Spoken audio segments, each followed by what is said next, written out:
بون ليكيب، السلام عليكم. توجور مع الشيف والشان الهنا والشان في الكوزينة. اليوم ان شاء الله راح نديرو لي كيش وبولي بلا بات فيتي بطريقة جد رائعة. راح نخدمهم في سنيوة بهذاك المول لي شيتو غيتيمون. هذاك المول يعني شغل تقدروا تخدموا به اي حاجة. هذاك قالب الكيك. انا اليوم راح نخدم به بطريقة جد رائعة. تبعوني نروحو نشوفو واش لازم نديرو باش تخرج لنا لاباط فيتي تاعنا مورقه ولي كيش حاجه شابه. اوكي ليكيب، هيا نروح الكوزينه. بون ليكيب، رانا في الكوزينه كالعاده كما قلت لكم. اليوم ان شاء الله راح نخدموا لاباط فيتي. لاباط فيتي نخدموا لي كيش. اليوم راح نخدموا لي كيش فيه صينيه وبيان سور في هذا المول اللي كنت قلت لكم عليه. فوالا هو المول، هذا المول يعني حاجه شابه.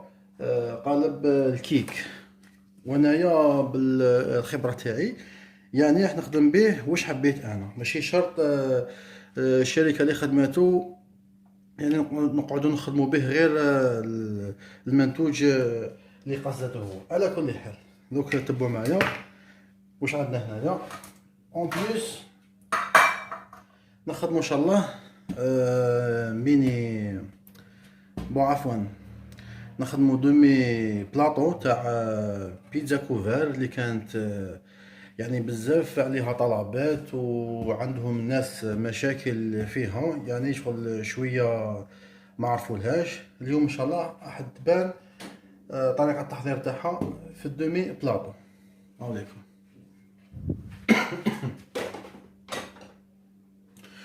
نروحو المقادير. نحطو صنيواتنا مازلنا نصوليهم. عندنا بون الزيتون هذايا باش نشبحو به.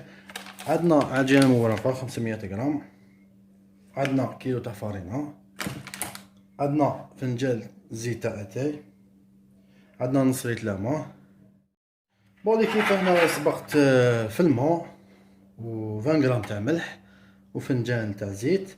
ونسيت ما قلت لكمش، سمحوا لي، درت لها فنجان ثاني تاع خل. نحركو بهذه الطريقه باش يذوب لنا الملح. في الاخير نضيفو الفرينه تاعنا بهذا الشكل.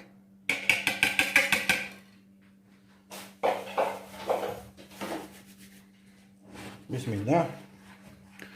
بون هذه العجينه المرقه ما لازمش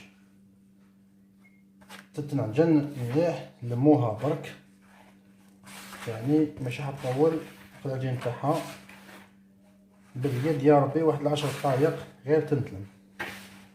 نكملو نعجنو بالعجينه تاعنا ونخلوها ترتاح 20 دقيقه ونوليو نكملو لاسويت. بون العجين تاعنا كملتو هاوليكم.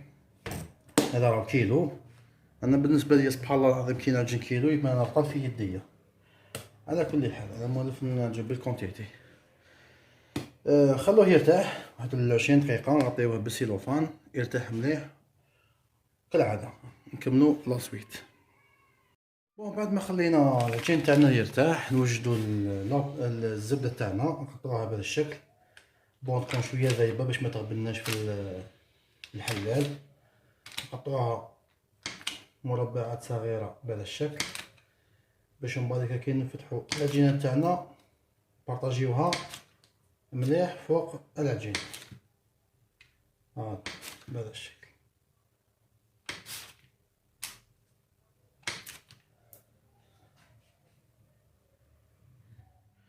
بالنسبه للكيش تاعي راني اخترت نخدمهم لافاس تاعهم راح تكون بالدان اشي وانتوما حسب الرغبه واش حبيتو ديروا فيهم داشي ولا دان داشي ولا بولي.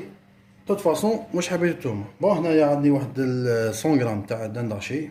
عندي 3 سنات ثوم مرابيين. حبه بصل صغيره مرابيه بهذا الشكل. عندي فلفل اسود ورشه تاع ملح. كالعاده نخلطوهم.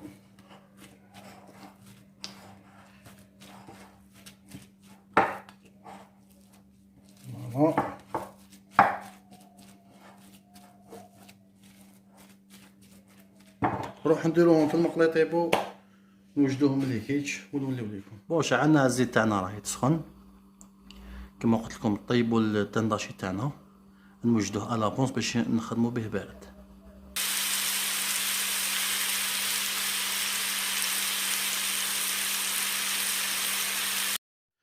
بون العجين تاعنا هاو ارتاح مدة 20 دقيقة، نروحو نفتحو العجين تاعنا. شوفو كيف راهو. بون لاباط فيتي هذيا نجي المورقة راح تكون فيها 2 تور سامبل وزوج دوبلي. هادا نفتحو العجين تاعنا بهذا الشكل. ما تنساوش منين ذاك ديروا شويه فارينه من الفوق ومن التحت باش ما تلصقناش العجينه، ومن طون الحلال تاعنا يمشي العجين فوق العجين تاني باش ما تلصقش. هادا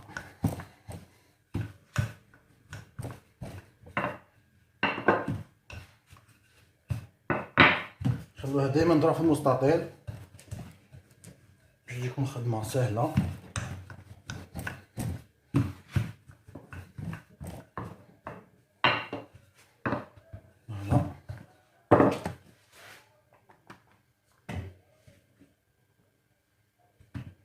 بون التور هذا اللي حنا نفتحوه مش حنا نحسبوه. هذا التور راح يغطي الزبده تاعنا برك. بون الزبده كيما قلت لكم نحطوها بهذا الشكل. هذا نبارطاجيوها مليح.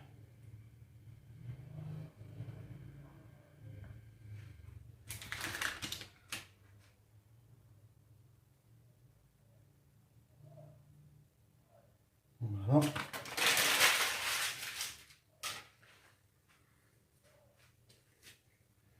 بون كيما راكم تلاحظوا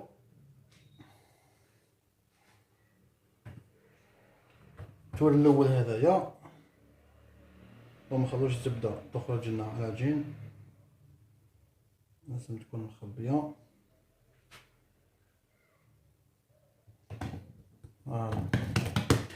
التور الاول هذايا مش راح نحسبوه. بون دوك نفتحوا التور هذايا ونوليو ليكم وتبعوا مليح لي تور تاعها كيف يخرجوا. بون دوكا راح نبداو نحسبوا في لي تور. عندنا التور الاول اللي هو هذا لازم يكونوا متساويين. لي تور ميكونوش كبار على بعضهم. اكيد الفارينه كذا كذا. هاوليكم هذا التور الاول. دوكا نبداو نحسبوا من هنايا. نزيدو نفتحو التور هذايا ونوليو للدوزيام ونخلوهم يرتاحوا. عندنا ثانيك زوج دوبلي نخلوهم يرتاحوا ونكوبيو العجينه تاعنا ونخدموها. فوالا لي فيب فتحنا العجينه تاعنا هاهي مستطيل. دوك نزيدو دوزيام تور سامبل هاوليك.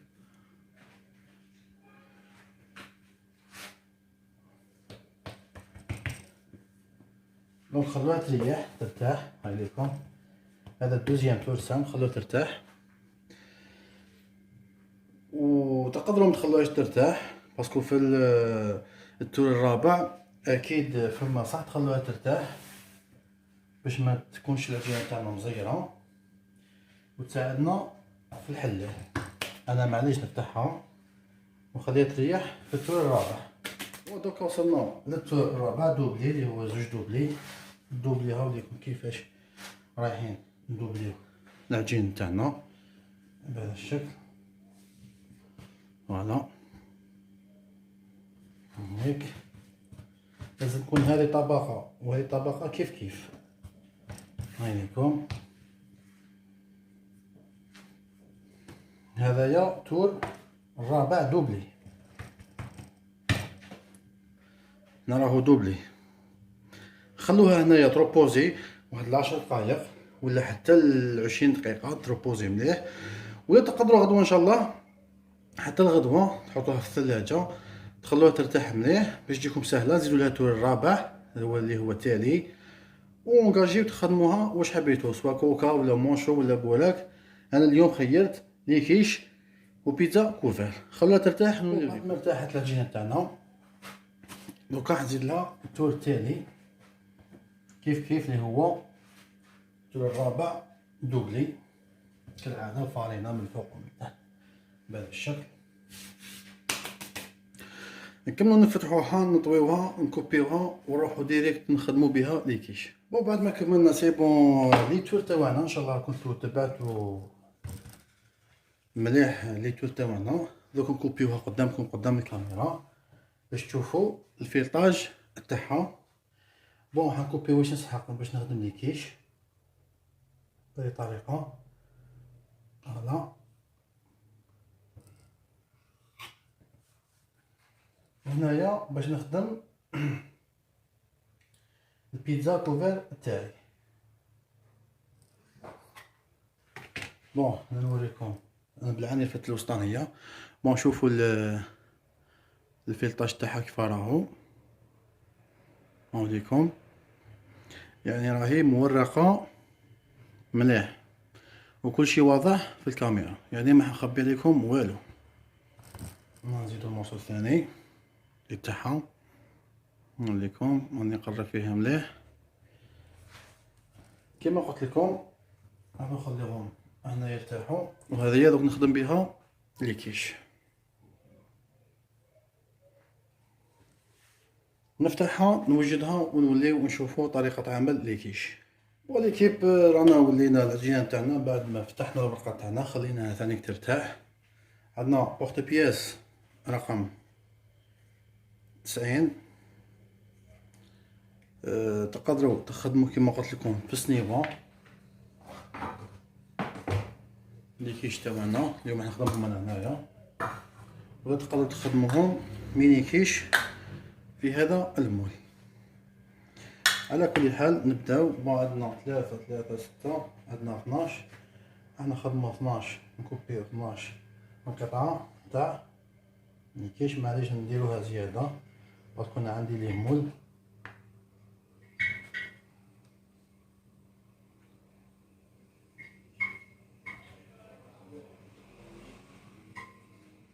ولي كيف هنا راني درت زوج انواع تاع دوائر، يعني درت نوع بالصون ودرت بالسواسونت.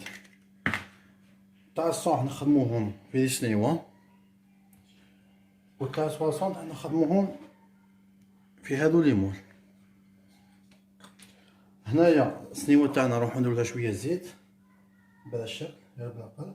فوالا يعني كل مكان نديرو شويه زيت نمشيو بالبانسو كاع، باسكو هي معروفه لاباط فيتي تاعنا فيها الزبده، وشي نعاونوها بشويه زيت باش ما يلصقناش الكيش تاعنا. فوالا انا كملت السنيوه تاعنا راهي بالزيت. نروحو نخدمو اول حبه. بون انا اليوم مخدمتش بالمول تاع هذا المهرز اللي شريتو غير كيما حطيتو في الفيسبوك، هذا ما خدمتش به. واش نقدروا نخدموا به انا خدمت بورتو بياس اللي نقدر نخدم بهم. بون نحطو بهذا الشكل الجهه تاعنا ونهبطوها غير بالعقل.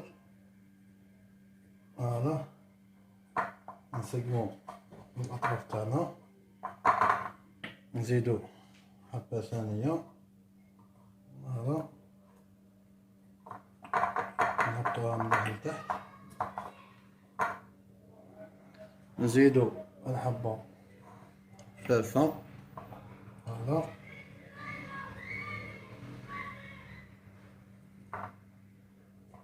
نحطوها مليح.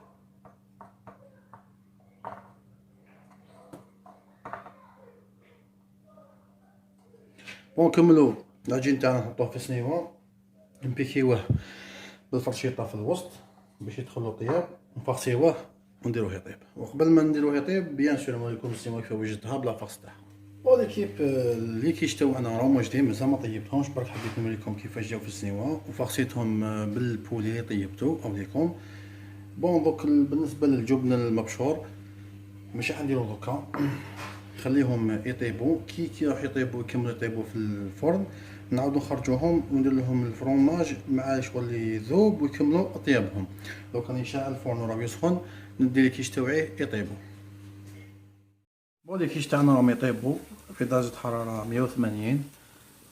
مده الطياب تاعهم حتكون 10 دقائق حتى ل 15. دائما كيكون النار قليله يعني المنتوج تاعنا حيطيب شويه روطار. راهم يطيبوا ما بقى لهمش كيما قلت لكم نخرجوهم ندير لهم شويه فرomage باش يذوب عليهم. اوكي ولكن دوك نروحوا للبيتزا كوفر كيما قلت لكم عليها. عليكم دومي بلاطو نص صنيبه. نحلو الجين تاعنا بهذا الشكل بسم الله. يعني نجي قد ما يرتاح تاع لاباط فيتي راح يساعدكم بزاف في الحل ماشي يغبنكم. وانا ما نحبكمش كاع تنغبنوا ان شاء الله.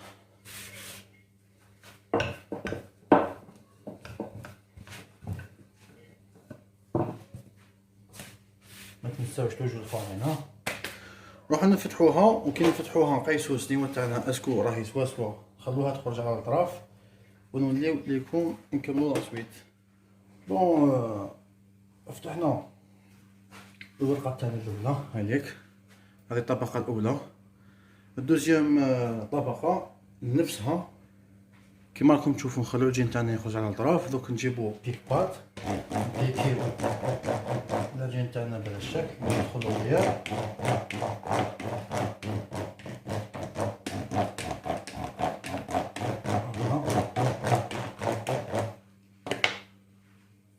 هنا. عندي لاصوص طوماط كيف نبارطاجيها بهذا الشكل.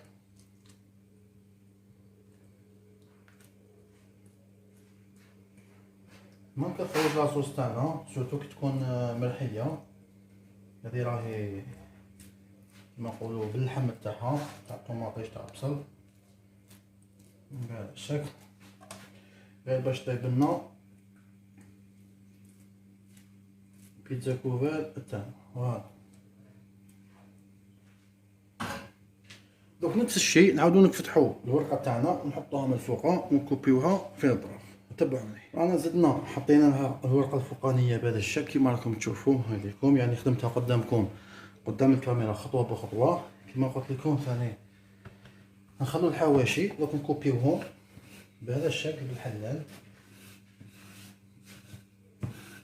فوالا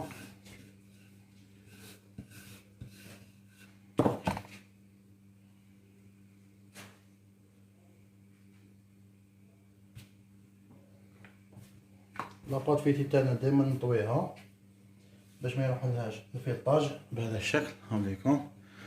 بون هنا كاين واحد الملاحظه راهي تصرى لبعض المشاهدين بعض اللي يخدموا لاباط. دوك ندوريوها بالبيض فينالمون هنا ما نقطعوهاش. هنا ما نقطعوهاش. هنا رايحين برك نطراسيو العجينه تاعنا نطراسيو غير بالموس بهذا الشكل. يعني الحجم اللي حبيتوه غير نطراسيو. سمعوني مليح نطراسيو بهذا الشكل. فوالا نطراسيوها طول وعرض بهذا الشكل. فوالا ندوريوها نخلوها طيب مش هي ما طيبش كومبلي. نعسوها في الدومي كويسون ما طيبش يعني كومبلي. نخرجوها نكوبيوها باش ما يصرالناش تباعد بين الحبه والحبه. هذه طريقه ونعاودو نرموها تكمل الطيب. اوكي لي كيف. وحنايا نروحو ندوريوها نشبعوها بالزيتون نديروها طيب في درجه حراره كيف 180 200 10 دقائق طيب فيها ونوليو لكم ندريسيو البلاط تاعنا ونشوفوا كيف خرجوا لنا لي كيش وبيتزا. البيتزا تاعنا المباشره هي دومي كويسون نزومينها. دوك هنايا نقدروا نخرجوها نكوبيوها ونعاودو نرجعوها الطيب. اوكي هنايا ما حصلها ولكن باي البيتزا كوفر تاعنا طابت هاليكم ما شاء الله. نجبدوها نحطوها وتشوفوها كيف خرجت. وحبابنا كنا كملنا الحصه تاعنا تاع اليوم تاع الوصفه تاع اليوم. ان شاء الله تكون تنال اعجابكم.